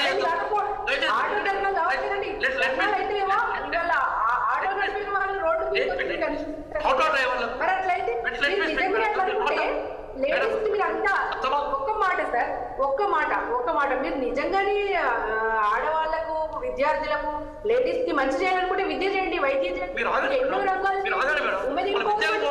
మాట్లాడిద్దాం ప్లీజ్, మాట్లాడిద్దాం రజిత గారు, మాట్లాడిద్దాం. దయచేసి మీరు మహిళగా ఆ స్కీమ్ ను ఆస్వాదించాలండి. మహిళలకు ఉత్పాదకతలో తీసుకురాకుండా రియాజ్ గారు నేను ఒక విషయం అడుగుతాను. రియాజ్ ఒక విషయం ప్లీజ్. విజేత రజిత గారు నేను ఒకటే చెప్తున్నాను, మహిళలు చదువుకున్నారు మేడం, మీరున్నారు ఇప్పుడు మేడం, మీరున్నారు, మీరు ఒక హైలీ ఎడ్యుకేటెడ్ కాబట్టి పాలిటిక్స్ లో లాగెళ్ళినారు అంటే మీరు ఎంతో డైనమిక్గా ఉంటే పాలిటిక్స్కి వస్తారు. ఆ డైనమిక్స్ సంబంధించిన ఇన్ఫ్రాస్ట్రక్చర్ చేయాలి కదా. అట్లా కూడా మెట్రోలు మొత్తం రద్దు చేద్దాం, మొత్తం సిటీలో ఆటో మొత్తం రద్దు చేద్దాం, సిటీలో ఆటో నడుస్తుంది, అది పరిష్కారం కాదు. ఆటో డ్రైవర్లకు సంబంధించిన ఇష్యూస్ ని పరిష్కరించే ప్రయత్నాన్ని కాంగ్రెస్ పార్టీ చేస్తున్నారు. బీమా ఇస్తున్నది, వాళ్ళకు జాగా ఇస్తున్నది. అట్లాగే ఆటో డ్రైవర్లకు సంబంధించిన కొన్ని ఇన్ఫ్రాస్ట్రక్చర్ ఇష్యూస్ కూడా మేము మేనిఫెస్టోలో పెట్టాం. కానీ మెట్రో అంటే ఉచిత ప్రయాణం చేయడం వల్ల ఆటోలు దెబ్బతింటున్నాయి కాబట్టి ఉచిత ప్రయాణం రద్దు చేయాలి, మెట్రోలు రద్దు చేయాలి, ఆర్టీసీ రద్దు చేయాలనుకోవడం అనేది అది రైట్ కాదు కదా మేడం. దీపాలకు సంబంధించిన వ్యాపారి దెబ్బతింటున్నారని చెప్పేసి ఎలక్ట్రిసిటీ మొత్తం బంద్ చేద్దాం మనం, అది రాదు, రైట్ కాదు కదా. వాళ్ళకి సంబంధించిన ఇష్యూస్ వాళ్ళకు ఉందాం. ఇప్పుడు మీలాంటి ప్రోగ్రెసివ్ పరిస్థితి పాలిటిక్స్ లో మహిళలు అంటే మీకు సెల్యూట్. మహిళలు పాలిటిక్స్ రావాలని మనం కోరుకుంటున్నాం కదా, మీలాంటి వాళ్ళు దాన్ని సపోర్ట్ చేయాలి మేడం. సరే విషయానికి వద్దాం. సరే ఏది ఏమైనప్పటికీ కూడా Congress party model of development తీసుకుంటున్నది. అది మీరు అన్నారు కదా గత ప్రభుత్వాన్ని, ఎందుకంటే గత ప్రభుత్వాన్ని ప్రశ్నించకుండా ముందుకు పోలేదు సార్. ఇప్పుడు కూడా ఆయన 10 ఏళ్ళ అధికారంలో కూడా ఏమంటారు. నేను అడుగుతాను ఇప్పుడు గత ప్రభుత్వాన్ని కాదండి రియాజ్ గారు ఇప్పుడు గత ప్రభుత్వం కాదు, ఒక విషయం ప్లీజ్ రియాజ్ గారు, గత ప్రభుత్వం నేనేం అడుగుతానంటే గత ప్రభుత్వాన్ని విమర్శించకుండా ముందుకు పోలేమన్నది కాదండి. ఇప్పుడు గత ప్రభుత్వం సరిగా చేయలేదు కాబట్టి ప్రజలు వాళ్ళని తిరస్కరించారు. సో ఇప్పుడు మీరు చేయాల్సింది ఏంటి, మీరు చెప్పింది అమలు చేయాలి తప్ప మీరు కూడా గత ప్రభుత్వం అది చేసింది, గత ప్రభుత్వం చేసిందని కాదు కదా. అది కాదు, ఈ ప్రభుత్వం చేస్తున్న పనులు సరైన డైరెక్షన్ లో ఉన్నాయా లేదనేది చర్చ. ఈ ప్రభుత్వం చేస్తున్న పనులు సరైన డైరెక్షన్ లో ఉన్నాయా చర్చ. ఆ సరైన డైరెక్షన్ లో మేము పోతామో నమ్మకం ఉన్నది, మేము పోతామో పోలేదనేది ఆశ్చర్యం. ఇప్పుడు మేము చెప్తున్నది రైట్ అని మా మేడం గారి యొక్క అభిప్రాయాన్ని గౌరవిస్తాం. ఇప్పుడు మేము చెప్తున్నది రైట్ అని అనట్లేదు, రైట్ అనుకోని మేము పోతున్నాము. అది రైట్ అయితే ప్రజలు ఆస్వాదిస్తారు, అది రాంగ్ అయితే ప్రజలు తిరస్కరిస్తారు. అంటే నాకు పద్ధతి ప్రకారం పోతున్నాం కదా, ఆ పద్ధతి మీద డిస్కస్ చేసినప్పుడు చాలా విషయాలు మేము షేర్ చేసుకుంటాం. అంటే నేనేమంటే మీరు చెప్పింది చేయకుండా మీరు గత ప్రభుత్వ తప్పులు ఎత్తి చూపే ప్రయత్నం చేస్తున్నారు ప్రజల్లో. మాకు ఇంకా కాస్త సమయం కావాలి, మ్యూట్లో ఉన్నారండి మీరు, మాకు కాస్త సమయం కావాలని అడిగే ప్రయత్నం ఏమైనా చేస్తున్నారా? గత ప్రభుత్వం అప్పులు చేసింది, సో ఇన్ని కోట్ల రూపాయలు అప్పులు చేశారు వీళ్ళు, సో దీన్ని అంతా సరి చేశారు, మాకు కాస్త సమయం కావాలని చెప్పి ముందుకెళ్ళే అవకాశం ఉంటుందా? చాలా సూటిగా చెప్తున్నాను, చాలా వినబడుతుందా వాయిస్? మాట్లాడండి. చాలా సూటిగా చెప్తున్నాను నేను. 6 గ్యారెంటీలు అనేవి హామీలు అండి, ప్రజలకి కనీస అవసరాలు తీర్చే హామీలు. కానీ భవిష్యత్తుకు సంబంధించిన బాటలు కూడా వేయాలి కదా. అందులో ఆల్రెడీ 2 గ్యారెంటీలను దాదాపు ఫుల్ఫిల్ చేసే ప్రయత్నానికి వచ్చేసాం కదా. ఇప్పుడు ఫ్రీ బస్ వచ్చేసింది, ఇప్పుడు మొత్తం సర్వే చేస్తున్నాం ఉచిత గ్యాస్ ఇవ్వడం కోసం. ఇవి నడుస్తున్నాయి. ఈ నడుస్తున్న కోణంలోనే భవిష్యత్తుకు పునాదులు కూడా వేసుకోవాలి కదా, ఆ ప్రయత్నాలు ఇవన్నీ జరుగుతున్నాయి. కాబట్టి 6 గ్యారెంటీ చేసినాక మేము చేతులు ఇట్లే ఉండే కదండి. సాయంత్రం కూడా మనకు బిర్యానీ డిన్నర్ ఉందని చెప్పేసి మధ్యాహ్నం లంచ్ చేయకుండా ఉదయం బ్రేక్ఫాస్ట్ చేసుకోవడం ఉండలేం కదా. బిర్యానీ కోసం రాత్రి ఎదురు చూడలే కదా, పళ్ళు పోతుంటాయి. ఆ పళ్ళ ప్రకారం మనం పోయే ప్రయత్నం చేయాలి కదా. రజిత గారు ఆ ప్రయత్నంలో మేము ఉన్నాము. దయచేసి అర్థం చేసుకోండి. ఇప్పుడు ఉదాహరణకి ఇప్పుడు బీఆర్ఎస్ ఏరియాస్ టీఆర్ఎస్కు మాకున్న తేడా ఏంటంటే ఇప్పుడు మాలాంటి అనేక మంది మేము బయటకు వచ్చాం కదా, మాకు కూడా మేము కూడా తెలంగాణ ఉద్యమంలో ఉన్నాం. ఇప్పుడు ప్రధానంగా ఇప్పుడు మీరు రైతు బంద్ చేయాల్సి ఒక్కసారి కూడా మాలాంటి నన్నే కాదు, ఇక్కడ మురళి గారు లాంటి వాళ్ళు, హరగోపాల్ గారు లాంటి వాళ్ళు, ఇట్లా అనేక మంది తెలంగాణ ఉద్యమ సెక్షన్స్ని ఎప్పుడు కూడా ఇట్లా డిస్కషన్లో తీసుకోలేదండి. ఈరోజు రేవంత్ రెడ్డి గారు ఏం చేస్తున్నారో మీరు చూస్తున్నారు కదా, ప్రతి అంశం మీద తెలంగాణ అంటే సేమ్ ఒకటి రియాజ్ గారు, ఈ ధరణి పోర్టల్ సంబంధించి కూడా సవరిస్తారా దాన్ని? ఏమంటారు సార్? ధరణి పోర్టల్ సంబంధించి కూడా మీరు గతంలో ఇష్యూ ఉంది అది అని చెప్పేశారు కదా, దాన్ని కూడా ఏంటి మొత్తానికి ధరణి అనేది ఎత్తేస్తారా, ఏం చేయబోతున్నారు? ఒకటే విషయం దృష్టికి తీసుకొస్తున్నాను. ధరణి పోర్టల్లో ప్రధానమైన లోపం ఏంటంటే అందులో అనేక సమస్యలు ఉన్నాయి సార్, కానీ ఆ సమస్య పరిష్కారాలను లాక్ చేశారు. ధరణి పోర్టల్ లాక్ చేయడం అంటే సమస్యలని లాక్ చేయడమే. ఇప్పుడు అక్కడ పెద్ద ప్రాబ్లం ఏంటంటే మీకు తెలంగాణ రాయేష్ గారు, తెలంగాణలో ప్రధానమైన సమస్య భూ సమస్య కదా. అందుకోసం తెలంగాణ సాయుధ రైతాంగ పోరాటం నిజాం వ్యతిరేకంగా జరిగింది. నక్సలైట్ ఉద్యమం వచ్చిన తర్వాత కాలం భూమి సమస్య కేంద్రంగానే ఉంది కదా. అయితే ఆ భూమి సమస్యకి పరిష్కారాలు కూడా చూపెట్టాం కదా. గ్రామీణ ప్రాంతంలో వ్యవస్థ ఉండేది మనకు కాంగ్రెస్ పార్టీ హయాంలో పటేల్ పట్వారీ వ్యవస్థ ఉంది, అందులో లోపాలని చెప్పేసి ఎన్టీ రామారావు గారు ఇంకొక సిస్టమ్ తీసుకొచ్చాడు, మండల సిస్టమ్ తీసుకొచ్చాడు. సరే అది కంటిన్యూ అవుతున్నది. కానీ ఇక్కడ జరిగింది ఏంటంటే గ్రామీణ ప్రాంతాల్లో ప్రజలకు అంటే ప్రభుత్వానికి జవాబుదారు ఉండే ప్రభుత్వ ఉద్యోగి పేరు చెప్పండి నాకు ఒకసారి మీరు. గ్రామీణ ప్రాంతాల్లో భూములు ఉంటాయి, భూములకు సమస్యలు ఉంటాయి, ప్రజలు ఉంటారు, ప్రజల సమస్యలు ఉంటాయి. గ్రామీణ ప్రాంతాల్లో ప్రభుత్వానికి రిప్రజెంటేటివ్ ఎవరో ఒకరు పాట చెప్పగలుగుతారా? ఇప్పుడు మేము ఏం చేయబోతున్నాం, ఎక్కువ విషయం చెప్తున్నాను, మేనిఫెస్టో రాశాను కాబట్టి, రాసిన దాంట్లో నేను వన్ ఆఫ్ ది మెంబర్స్ కాబట్టి, శ్రీధర్ బాబు మన చైర్మన్ కాబట్టి, ప్రతి గ్రామంలో ఒక 10 మందితో కూడుకున్న ఒక వ్యవస్థను ఏర్పాటు చేయబోతున్నాం.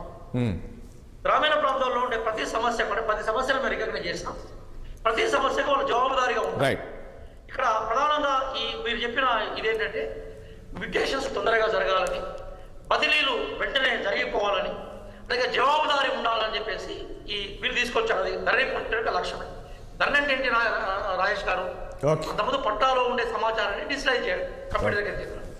ఇక్కడ జరిగింది మ్యూటేషన్స్ అన్నీ జరుగుతున్నది. నేనేం దాని ఆబ్జెక్ట్ చెప్పట్లేదు, కాంగ్రెస్ బదిలీలు కూడా జరుగుతున్నాయి. కానీ బదిలీలు జరుగుతున్న క్రమంలో ఏమైపోతుందంటే చిన్న సమస్యకు అనేక మంది సఫర్ అవుతున్నారు. ఉదాహరణకి ఒక సర్వే నెంబర్లో ఒక గుంట భూమి మీద 2 గుంటల భూమి మీద వివాదం జరిగిందనుకోండి, మొత్తం ఆ సర్వే నెంబర్ మొత్తం కూడా బ్లాక్ లిస్ట్లోకి వెళ్ళిపోతుంది, నిషేధ జాబితాలోకి వెళ్ళిపోతుంది.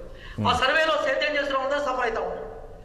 ఒకరి భూమి ఇంకోరి చేతుల్లోకి పోయింది, ఆ భూమి ఇక్కడికి వచ్చింది. ఎవరి దగ్గరికి పోవాలి పరిష్కారం? ఒకప్పుడు మేము చేసేదంటే కాంగ్రెస్ ప్రభుత్వంలో కానీ టీడీపీ ఉన్నప్పుడు కానీ ఆ ఊళ్ళో విఆర్ఓ ఉండేది, అదే పంచాయతీ సెక్రటరీ ఉండేది. అక్కడ నుంచి ఎంఆర్ఓ దగ్గర పోతే ఎంఆర్ఓ ఉండేది. ఒక్కోసారి వాళ్ళకి వివాదం అనుకుంటే గ్రామ సభ పెట్టి పరిష్కరించేవాళ్ళు. ధరలలో ఏర్పడే సమస్యకి ఎంఆర్ఓ దగ్గర పరిష్కారం ఉందా? ఆయన ఏమంటాడు? కలెక్టర్ దగ్గర పోతాడు. కలెక్టర్ దగ్గర పోయి ఆయన ఏమంటాడు? మీరు ఈ సేవలు అప్లై చేయమంటాడు. ఆయన ఈ సేవ పోగానే మళ్ళీ కలెక్టర్ దగ్గర పోతుంది. కలెక్టర్ దగ్గర పోగానే అది ఏమైతే ఈ సేవలో ఏమైపోతుందంటే ఇవర్ అప్లికేషన్ రిజెక్ట్ అంటారు. అప్లికేషన్ 1200 రూపాయలు రిజెక్ట్ అంటే మళ్ళీ మనం ఎంఆర్ఓ ఆఫీస్ పోతాం. మీరు రిజెక్ట్ అయింది ఎట్లా అంటే మీరు ఆల్రెడీ కలెక్టర్ దగ్గర పోయినారు కాబట్టి మాకు కలెక్టర్ ఇంట్రాక్షన్ అవుతుంది, మీరు అట్లే ఉండండి అంటారు. మా 4 ఫాదర్స్ భూమి, నేను వ్యవసాయ కుటుంబం నుంచి వచ్చిన వాళ్ళని, మా భూమి ఇంక్వైరీ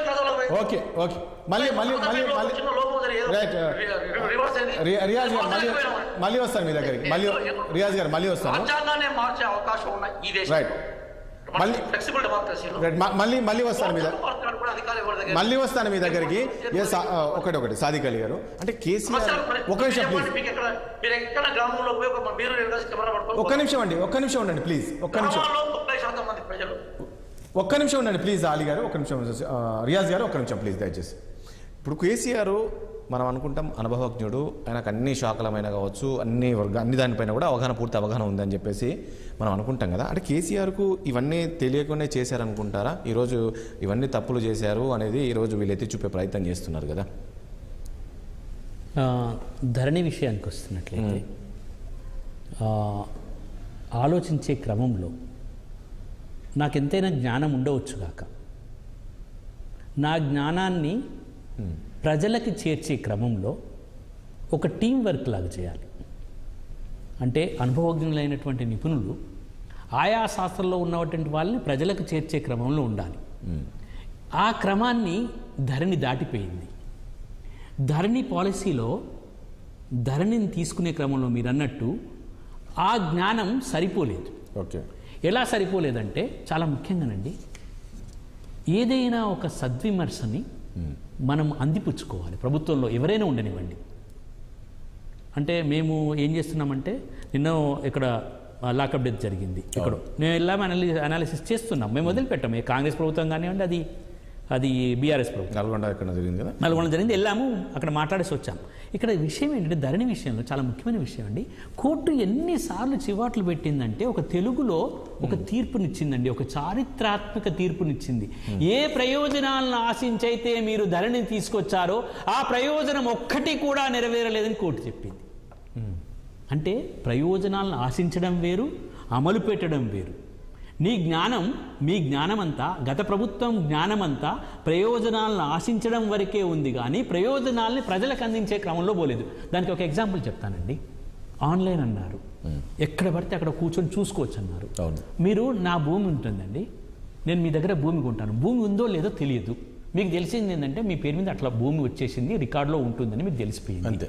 మీరు సింపుల్గా ఏం చేశారు, సాదిక్ గారు రండి మీకు 10 ఎకరాల భూమి ఇస్తానన్నా. అరే నాకెందుకు సార్ అంటే, నీకు 2 లక్షలకు ఇస్తానయా నేనన్నా. నేను నమ్మాను, రికార్డులన్నీ వెరిఫై చేసుకున్నాను, వెళ్ళాను. వెళితే ఆ రికార్డుల ప్రకారంగా మీరు ధరలోకి వెళ్ళొచ్చు, మీ పోర్టల్లో మీ పేరు ఉంటుంది. 15 నిమిషాల్లో 5 నిమిషాలు జస్ట్ ట్రాన్స్ఫర్, 5 నిమిషాలండి. అబ్బా ఎంత చక్కగా చెప్తారు. ఎంత ఘోరమండి అబద్ధాలు. నిజంగా బహిరంగ సభల్లో, ఈసారి బహిరంగ సభల్లో ధరణి మీద పచ్చి అబద్ధాలు విన్నప్పుడల్లా మా మనస్సు కలకలం రేపింది. ఖచ్చితంగా దీనికి సమాధానం చెప్పాలనుకున్నాం. ఎందుకో చెప్తాను. ధరణికి రైతు బంధుకు సంబంధమే లేదండి. Yes, I'm on stand, let us come.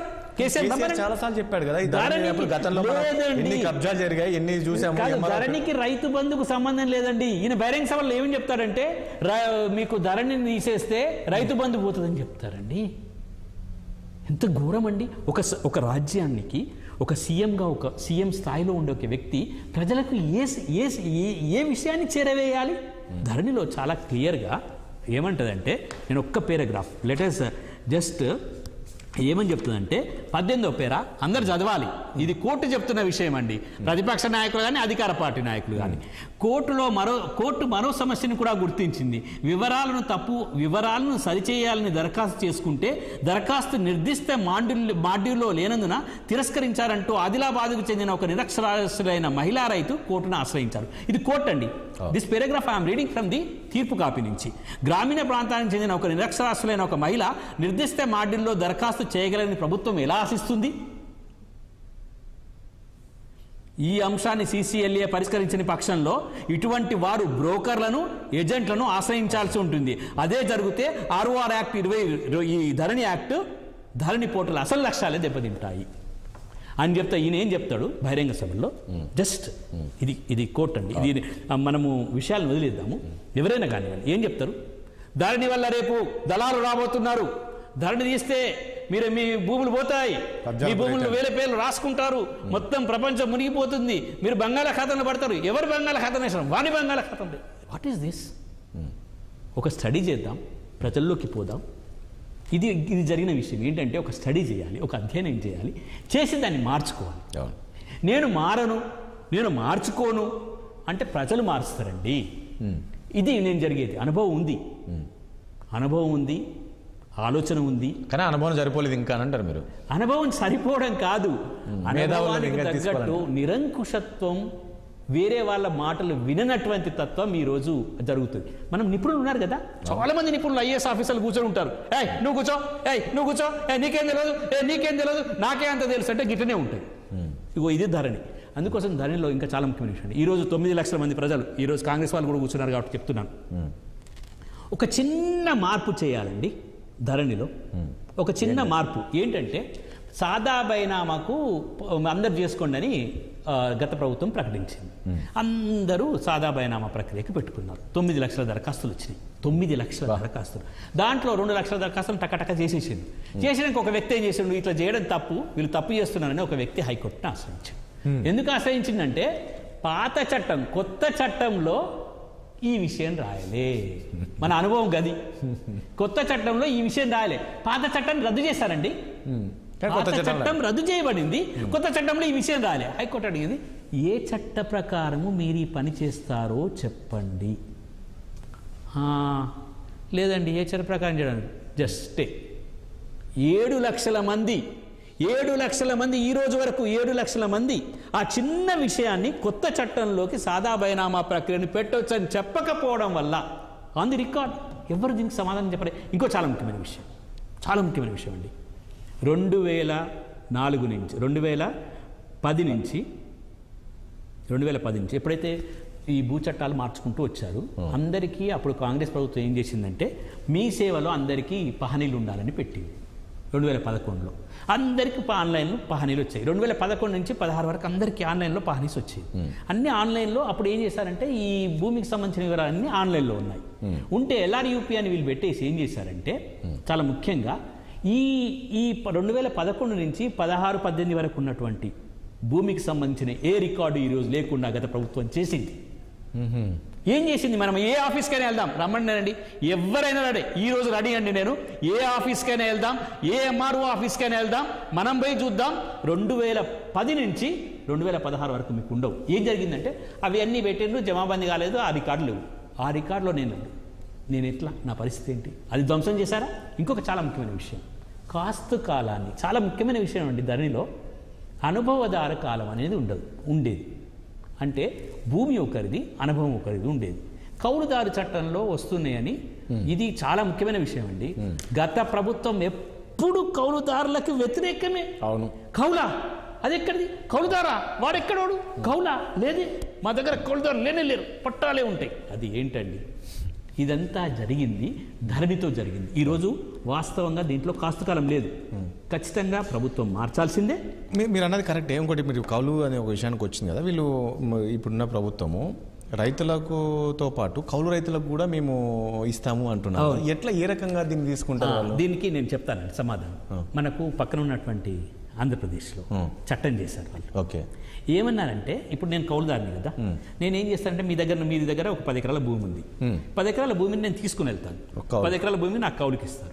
కౌలుకి ఇచ్చేటప్పుడు MRO ఆఫీస్లో ఒక పత్రాన్ని ఇస్తారు వాళ్ళు. ఓకే, ఏమనంటే రాజేష్ గారి భూమిని సాదిక్ అలీ గారికి కౌలుకి ఇస్తున్నాడు అని ఒక్కసారి కనుక ఉంటే నా యజమాన్యపు, మీ యజమాన్యపు హక్కులు ఏవి హరించబడవు. Just I am on rent, that is noted. దాన్ని పిచ్చిగా చెప్పి ఇప్పుడు జూబ్లీ హిల్స్లో మీ ఇల్లు ఉంది, ఇంటి కిరాయి ఇస్తే కిరాయి కూడా అవుతాడా? అది ఏం మాటలండి అవి? ఏదైనా పనికొచ్చే మాటనేనా? అయితే అక్కడ ఏం చేశారంటే కౌలుదారికి ఒక పత్రం ఇస్తారు.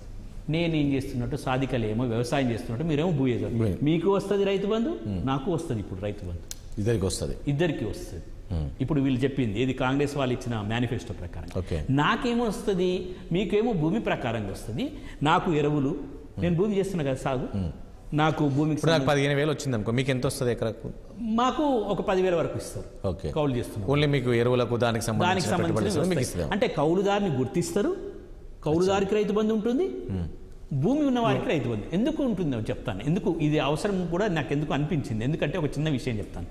ఈ భూమి పట్టా మీ పేరు మీద ఉందండి, ఎప్పుడో గతంలో మీ ఫాదర్ ఎవరో అమ్మారు, మీరు దొర ఆ ఊర్లో ఏదో చిన్నగా వైట్ పేపర్ మీద రాసి ఇచ్చిపోయారు, నేను సాగు చేసుకుంటున్నాను, ఇంతలోపు ధరణి వచ్చింది, ధరణిలో మీ పేరు ఉంది, నా పేరు లేదు, 20 ఏళ్ళ నుంచి నేను భూమి మీద ఉన్నాను.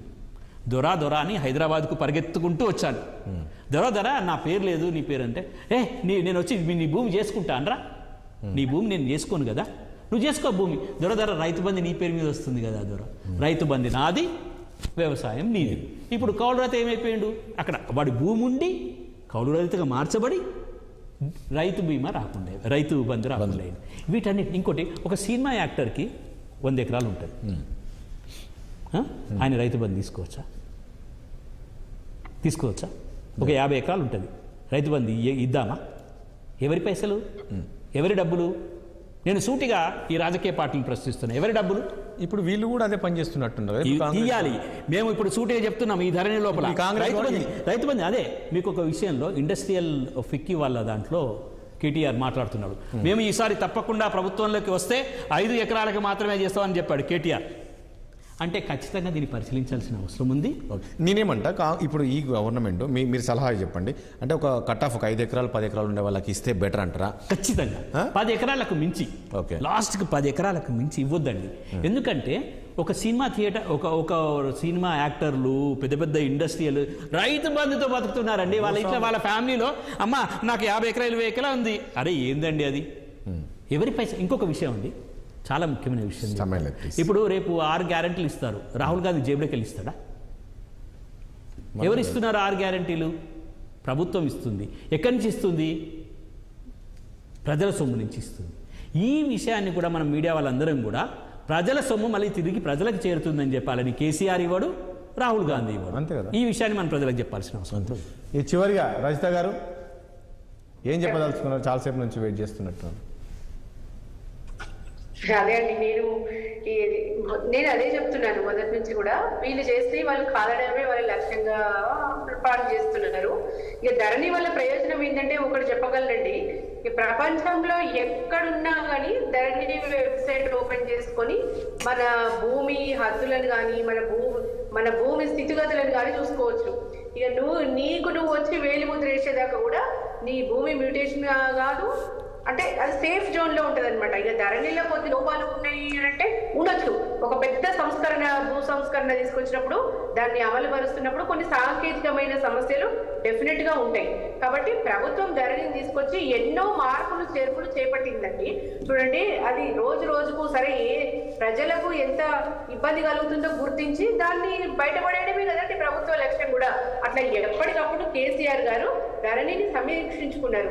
సమస్యలు ఎక్కడున్నా సరే చేంజ్ చేసుకుంటా వస్తున్నారు. ఇప్పుడు మీరన్నట్టు కొన్ని ఎకరాలకు లిమిటేషన్ పెట్టి అంతే రైతు బంధు ఇద్దామని కూడా అనుకున్నాం. ఫస్ట్ అంటే ఏదైనా కూడా చేస్తుంటేనే బయటపడతాయి లోపాలు. అటువంటి ధరణిని రద్దు చేయాల్సిన అవసరం ఎందుకండి? ఎప్పటికప్పుడు సమీక్షించుకుంటూ దాన్ని ఎప్పుడు అప్గ్రేడ్ చేసుకుంటూ పోతున్నప్పుడు దాన్ని రద్దు చేయాల్సిన అవసరం ఏముంది? సరే, మీ వల్ల అయితే ఇంకేమైనా మార్పులు చేర్పులు ఇంకా కొత్తగా సృష్టించాలి కానీ సమస్యలకు పరిష్కారం చూపించాలి కానీ ఉండేవి రద్దు చేస్తామంటే సరే, అది ఎంతవరకు కరెక్టో మీకు కూడా తెలియాలి. ఈ ఎన్నికల ప్రచారం కోసమేనేమో ధరణిని రద్దు చేస్తామన్నారు అప్పుడు. కానీ నిన్న వాళ్ళ జీవన్ రెడ్డి గారు వాళ్ళ ఎమ్మెల్సీ గారు ఏమంటున్నారండి, ధరణిని రద్దు చేయాల్సిన అవసరం లేదు, దాంట్లో కొంచెం మార్పులు చేయాలంటుంది, మా ముఖ్యమంత్రి గారితో చర్చిస్తా అన్నారు. అంతే కదండి, మనం టీవీలో కూడా చూస్తున్నాం కదా. మరి మీ పార్టీ నాయకులకే ఒక స్టాండ్ లేదు. చూడండి, ఏదేమైనా కేసీఆర్ గారు అనేక మంచి పనులకు శ్రీకారం చుట్టిండు, అమలు చేసిండు. దాని వల్ల ఈ రోజు రాష్ట్రం అగ్రగామిగా నిలిచిందండి. మీరు అవన్నీ రద్దు చేయాల్సిన అవసరం లేదు, అదంతా టైం వేస్ట్ అండి. దాంట్లో ఏమైనా అవసరమైన మార్పులు చేర్పులు చేపట్టి ప్రజల కోసం పనిచేయండి. వాళ్ళు చేసిన లోపాలు ఎత్తి పొడుస్తాం. మా సోనియా గాంధీ గారి బర్త్డేకు 2 హామీలు అమలు పరుస్తాం, రేపు పొద్దుగాల రాహుల్ గాంధీ పెళ్లికి మిగతా 5 అమలు పరుస్తాం అంటే అవన్నీ కాని పనులండి. మీరు ఏం చేయాలో అది చేయండి, అంతేగాని గత ప్రభుత్వం అవన్నీ రాంగ్ అసెస్మెంట్ అండి. మీరు చేయాల్సిన మంచి పనులు చేయండి. బీఆర్ఎస్ నాయకురాలుగా నేను కూడా అప్రిషియేట్ చేస్తా, ప్రజలు కూడా అప్రిషియేట్ చేస్తారు. ఎవరైనా మంచిని మంచి అంటారు, చెడుని చెడే అంటారండి. ఏదైనా ఒక పని చేస్తున్నప్పుడు పాజిటివ్ ఉంటుంది, నెగిటివ్ ఉంటుంది. దాన్ని ప్రభుత్వం బేరీజ్ వేసుకుంటుంది, డే బై డే దాన్ని అప్గ్రేడ్ చేసుకుంటారు. ఏదైనా ధరణినే కాదు, రైతు బంధే కాదు, అనేక స్కీములు కూడా డే బై డే. ఇప్పుడు చూడండి, దళిత బంధు వద్దన్నారు, ఈ బీసీ బంధు వద్దన్నారు, దాని మీద కూడా సమీక్షించుకుంటారు. అది ఎంతవరకు అవసరమో అది బ్రహ్మాండంగా ప్రజలు దాని వల్ల బాగుపడ్డలు ఉన్నారు. అది బ్రహ్మాండమైన స్కీమ్లే. సరే, కొద్దిమందికి నచ్చలేదు అనుకోవచ్చు, కానీ అప్గ్రేడ్ అవుతుంటది. గవర్నమెంట్ కూడా పాత ధోరణిలో పనిచేయలేదు ఎప్పుడు కూడా. ఎప్పటికప్పుడు ప్రజలను బట్టి, ప్రజల అవసరాలను బట్టి సృష్టించారు కొన్ని కొత్తగా. మేనిఫెస్టోలో లేకపోయినప్పటికీ కూడా కొత్తగా ప్రజల కోసమే కదండి, ప్రజా పక్షపాతిగానే పనిచేస్తుంది కదండి బీఆర్ఎస్ పార్టీ ఎప్పుడు కూడా. ఇప్పుడు మీ లెక్క గత ప్రభుత్వాల తప్పులు ఎత్తిపడుచుకుంటూ కూర్చుంటే ఇంత అభివృద్ధి ఎక్కడ జరిగేదండి? నిరంతరం పనిచేసినాం. కరోనా కష్టకాలంలో కూడా పెద్ద ఫ్లైఓవర్లు కట్టినాం, పెద్ద నిర్మాణాలు. ఇవాళ మెడికల్ కాలేజీలు వట్టిగానేనండి. అసలు చెప్పాలంటే ఇలా మాటలు సరిపోవండి. అభివృద్ధి చెప్పాలంటే ఒకనాటితో అయ్యే పని కాదు, డిబేట్లలో చర్చించేదే కాదు. అసలు కళ్ళ ముందు ఇంత అభివృద్ధి కనబడుతుంటే గత ప్రభుత్వం లోపాలు అని అంటే దీన్ని ఎవ్వరు కూడా హర్షించరండి. చాలా తప్పు ముచ్చటారు. రైట్, సమయం లేదు రియాజ్ గారు, సమయం లేదు, ప్లీజ్ ఒకటే ప్రశ్న అడుగుతున్నాను. దాని పేరు రైతు బంధు. మరి ఆ సహాయం రైతుకు రావాలా? ఇప్పుడు వారు చెప్పినట్టుగా ఫిలిం ప్రొడ్యూసర్స్ లేదా ఫామ్ హౌస్లో ఉన్నవాళ్ళు, అమెరికాలో ఎన్ఐఏలకు రావాలా? వీళ్ళు ఏం చేసినట్టు రైతు బంధు అనే పేరు మీద భూస్వామ్య బంధుగా మార్చారు.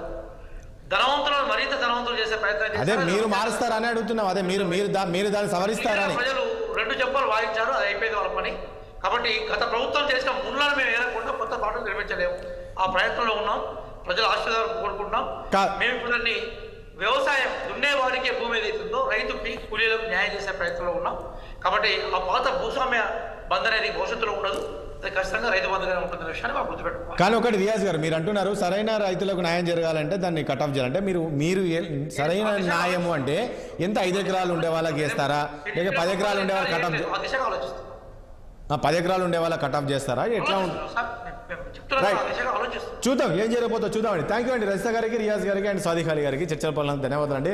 చూసాం కదా, మొత్తానికి 3-4 అంశాలపైన అయితే ముఖ్యమంత్రి గారు సమీక్ష చేశారు. ముఖ్యంగా మెట్రో అలైన్మెంట్గా సంబంధించి కావచ్చు, ధరణికి సంబంధించి కావచ్చు, ఇక ఏదైతే ముచ్చెర్లలో ఏదైతే ఫార్మా కంపెనీ ఉందో దాన్ని కూడా ఎత్తేశారు. చూద్దాం ఇంకా ఎలాంటి నిర్ణయాలు తీసుకుపోతారు ఏంటి, మరి గత ప్రభుత్వం చేసిన తప్పులను వీళ్ళు సవరించి మరి ఎలాంటి నిర్ణయాలు తీసుకుంటారు, ఏం చేయబోతున్నారని చూడాల్సింది. ఇప్పుడు బీఆర్ఎస్ నేతలు చెప్తున్నారు, మీరు ఏవైతే చెప్పారో హామీలు చెప్పారో దానిపైన మీరు దృష్టి పెట్టండి, ప్రజలకు కావాల్సిన అవసరాలపైన పెట్టండి, తప్ప మీరు గత ప్రభుత్వం చేసిన తప్పులు ఎత్తి చూపే ప్రయత్నం మీరు చేయకండి అనే విధంగా చెప్తున్నారు. చూద్దాం రాబోయే రోజుల్లో ఎలా ఉంటుంది, ప్రజలు ఎలా స్పందిస్తారనేది. ఇది వాళ్ళ చర్చ. రేపు ఆరాంశంతో మళ్ళీ కలుద్దాం. చూస్తున్నట్టు 6 టీవీ సామాన్యుడి ఆరోపణ.